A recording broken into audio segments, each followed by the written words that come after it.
Episode 5 की starting में चिगावा और काफका का रिजल्ट मेल के थ्रू उनके पास आता है और वो दोनों बहुत ज्यादा नर्वस होकर अपना रिजल्ट खोलते हैं और उनके रिजल्ट में पास लिखा होता है या फेल, यह हमें ना दिखाकर सीधा डिफेंस फोर्स अकेडमी का सीन दिखाया जाता है जहाँ सभी लोग होते हैं पर काफका नहीं होता है। तभी इजुमो कागुरागी के पास जाके बोलता है, मैंने जिसे जिसे सोचा था वो सब पास हो गए हैं पर मुझे किकोरू कहीं नहीं दिख रही है। और उसके ये बोलते ही किकोरू वहाँ आ जाती है और किकोरू को देखकर वो बोलता है, टेस्ट से पहले मैंने सोचा था कि मैं नंबर 1 बनूंगा और किकोरू को देखकर लगता है कि मुझे नंबर 1 पोजीशन भूल जाना चाहिए, अब मुझे नंबर 2 के लिए सबसे कॉम्पिटिट करना चाहिए। कागुरागी बोलता है, अगर तुम्हें नंबर 1 पोजीशन भूलना है तो भूल जाओ पर मैं नहीं भूलूंगा। तभी हिहारू इचिगावा के पास जाता है और बोलता है, हे तुम तो उस ओल्ड डूड के साथ थे ना, क्या हुआ ओल्ड डूड का, वो पास नहीं हुआ क्या? पर इचिगावा कुछ बोल पाता उससे पहले ही अनाउंसमेंट होती है कि कैप्टन असीरो हॉल में आने वाली है और अनाउंसमेंट होने के बाद कैप्टन असीरो स्टेज पर जाकर किकोरू को नंबर 1 पोजीशन के लिए मेडल देने के लिए स्टेज पर बुलाती है और ये सुनकर किकोरू स्टेज पर चली जाती है। जिसके बाद कैप्टन असीरो अनाउंस करती है कि अब से तुम 27 लोग डिफेंस फोर्स के ऑफिसर हो। किकोरू बोलती है, मैं इन सभी 27 लोगों के बिहाफ पर आपसे वादा करती हूँ कि हम डिफेंस फोर्स के लिए अपनी जान भी दे देंगे। कैप्टन असीरो बोलती है, एग्जाम के टाइम जो इंसिडेंट हुआ था उसमें तुमने हमारी बहुत मदद की थी, तुम्हारे वजह से कोई कैजुअलिटी नहीं हुई, तुम्हारा शुक्रिया।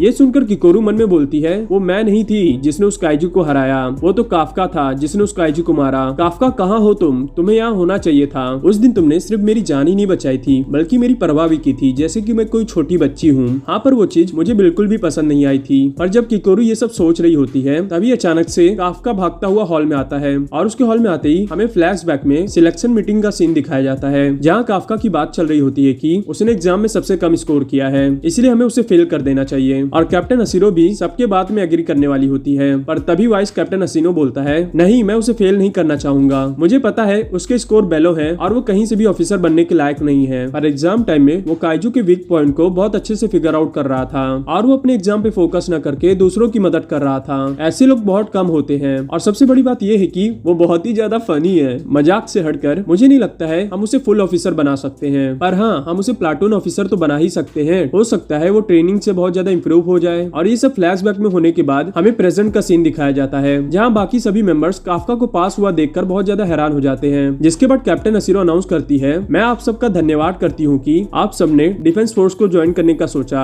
जैसा कि आप सबको पता है कि पिछले कुछ साल से बहुत सारे स्ट्रॉन्ग काइजूस अपीयर होने लगे हैं और अभी रिसेंटली हम सब ने एक अजीब सा इंसिडेंट देखा जहाँ मरे हुए काइजूस भी वापस जिंदा हो गए थे। इसलिए मैं आप सबसे ये पहले ही कह देना चाहती हूँ कि जिस काम को आपने करने का फैसला किया है वो बहुत ही ज्यादा खतरनाक है। हो सकता है इसमें आपकी जान भी चली जाए, पर फिर भी मैं चाहती हूँ कि आप सब मुझ पे भरोसा करके अपने काम को पूरे लगन से करें। मैं आपसे वादा करती हूँ कि मैं आपकी शील्ड और स्पेयर दोनों बनकर आपके साथ खड़ी रहूंगी। और कैप्टन असीरो की स्पीच सुनकर काफका जोश में चिल्लाकर बोलता है, तुम देखना मीना, मैं एक दिन तुम्हारे बराबर पहुँच कर दिखाऊंगा। और ये सुनकर हॉल में मौजूद सभी लोग बहुत ज्यादा हैरान होकर बोलते हैं, ये पागल हो गया है क्या जो कैप्टन असीरो को उनके पहले नाम से बुला रहा है। तभी काफका को रियलाइज होता है कि उसने बहुत बड़ी गलती कर दी है, इसीलिए वो बहुत ज्यादा शर्मिंदा हो जाता है। तभी कैप्टन असीरो बोलती है, ऑफिसर काफका, आपने अपने सुपीरियर ऑफिसर को उनके पहले नाम से बुलाया है जो बहुत ही ज्यादा डिसरिस्पेक्टफुल है, इसीलिए सजा के तौर पर आपको 100 पुशअप करना होगा। काफका बोलता है, मैम मैंने वो जानबूझकर नहीं बोला था, वो तो गलती से मेरे मुंह से निकल गया था। और काफका को देखकर हसीनो जोर जोर से हंसने लगता है और बोलता है, मैंने कहा था ना ये बहुत फनी है, इसने तो अभी से ही सबको हंसाना शुरू कर दिया। जिसके बाद कैप्टन असीरो वहाँ से चली जाती है और काफका बहुत मुश्किल से अपने पनिशमेंट को पूरा करता है। और कैप्टन असीरो के जाने के बाद हसीनो सोचने लगता है कि एग्जाम पीरियड में जब सभी काइजू वापस जिंदा हो रहे थे तभी हमें एक ऐसे काइजू का सिग्नल मिला था जिसकी पावर 9.8 थी। उस समय हमने सभी कंटेस्टेंट को लोकेट कर लिया था पर काफका कहीं मिसिंग था। जरूर काफका और उस 9.8 वाले काइजू के बीच कोई कनेक्शन है, मुझे इस पर हर समय नजर रखकर ये पता लगाना होगा कि ये क्या छुपा रहा है। जिसके बाद किकोरू काफका से बोलती है, काफका मेरे साथ चलो, मुझे तुमसे अकेले में बात करना है। जिसके बाद हमें काफका, इचिगावा और किकोरू एक होटल में दिखाए जाते हैं जहाँ किकोरू चिल्लाकर बोलती है, क्या कहा तुमने काइजू को खा लिया है और उसके बाद तुम काइजू बन गए? छी यार तुम कितने गंदे हो। काफका बोलता है, मैंने उसे जानबूझकर थोड़ी ना खाया था, वो तो सीधा मेरे मुंह में घुस गया था। इचिगावा बोलता है, तुम दोनों थोड़ा धीमे नहीं बोल सकते हो क्या? काफका बोलता है, तुम्हें क्या लगता है क्या मुझे डिफेंस फोर्स को इसके बारे में बता देना चाहिए, शायद वो मुझे ठीक कर दें। किकोरू बोलती है, इसके बारे में सोचना भी मत, नहीं तो वो सालों तक तुम पे एक्सपेरिमेंट करते रहेंगे और इसके ऊपर से तुम कभी डिफेंस ऑफिसर भी नहीं बन पाओगे, इसीलिए तुम इस बात को किसी और को मत बताना। पर हाँ, जिस दिन तुम्हारे अंदर का काइजू तुम पे कब्जा करेगा मैं उस दिन तुम्हें मार डालूंगी। काफका बोलता है, जिस दिन ऐसा होगा उस दिन प्लीज तुम मुझे मार देना। जिसके बाद सभी कंटेस्टेंट ट्रेनिंग करते हैं और ट्रेनिंग में किकोरू फर्स्ट आती है और एज यूजुअल काफका लास्ट आता है और उसे देखकर हसीनो बोलता है, काफका इस रेट से तुम कभी भी ऑफिसर नहीं बन पाओगे, तुम्हें थोड़ी और मेहनत करनी होगी। जिसके बाद हमें सभी कंटेस्टेंट सौना में दिखाए जाते हैं। तभी इजुमो बोलता है, तो बताओ तुम सब डिफेंस फोर्स को क्यों ज्वाइन करना चाहते हो? इहारू बोलता है, कैप्टन असीरो के लिए। मैं जब छोटा था उन्होंने मेरी जान बचाई थी और तब से ही मैं उनके जैसा बनना चाहता हूँ। वहाँ मौजूद बाकी सभी लोग बोलते हैं, हमारा भी यही सेम रीजन है। तभी इहारू बोलता है, हे ओल्ड डूड, तुम क्यों डिफेंस फोर्स ज्वाइन करना चाहते थे? काफका बोलता है, क्योंकि मैं और कैप्टन असीरो चाइल्डहुड फ्रेंड हैं और हम दोनों ने साथ में वादा किया था कि हम डिफेंस ऑफिसर बनेंगे। ये सुनकर वहाँ मौजूद सभी लोग हैरान हो जाते हैं और बोलते हैं, क्या कहा? तुम कैप्टन असीरो की चाइल्डहुड फ्रेंड हो? चलो हमें बाकी की स्टोरी बताओ। जिसके बाद काफका उन सबको वो सब बताता है जो भी कैप्टन असीरो और उसने बचपन में किया था। जिसके बाद हम देखते हैं कि सभी कंटेस्टेंट पूरे दिन ट्रेनिंग करते हैं और ट्रेनिंग करने के बाद जब काफका अकेला बैठा होता है तभी उसके पास हसीनो आता है और बोलता है, तुम इतनी मेहनत कैप्टन असीरो के लिए कर रहे हो ना? काफका बोलता है, आपको कैसे पता? हसीनो बोलता है, तुमने ही तो सबसे नहाते समय कहा था। शायद तुम्हें पता नहीं है पर तुम्हारी सारी बातें रिकॉर्ड होती हैं और तुम्हारी बातों के अकॉर्डिंग तुम कैप्टन असीरो का राइट हैंड मैन बनना चाहते हो, जिसका मतलब तुम मेरी पोजीशन मुझसे छीनना चाहते हो। काफका बोलता है, वाइस कैप्टन मेरा वो मतलब नहीं था, पर हाँ मैं वैसा करने की पूरी कोशिश करूंगा। हसीनो बोलता है, पर मैं तुम्हें अपनी पोजीशन इतनी आसानी से नहीं लेने दूंगा और हाँ दूसरों से ज्यादा इमोशनली अटैच मत होना। इस काम में किसी की भी जान कभी भी जा सकती है, बाद में तुम्हें ही हर्ट होगा। और हसीनो के बोलते ही वार्निंग का सिग्नल बजने लगता है और उस सिग्नल को सुनकर हसीनो बोलता है, मैंने तुमसे कहा था ना, अब चलो तुम्हारे पहले मिशन पर जाने का समय आ गया है। और यहीं पर ये एपिसोड खत्म होता है। मैं आशा करता हूँ आपको वीडियो पसंद आई होगी। अगर वीडियो पसंद आई है तो वीडियो को लाइक शेयर सब्सक्राइब कर दीजिएगा। और हाँ, ये एनीमे सच में बहुत ज्यादा अच्छी है, इसीलिए क्रंची रोल पे जाके इसे एक बार जरूर देख लीजिएगा।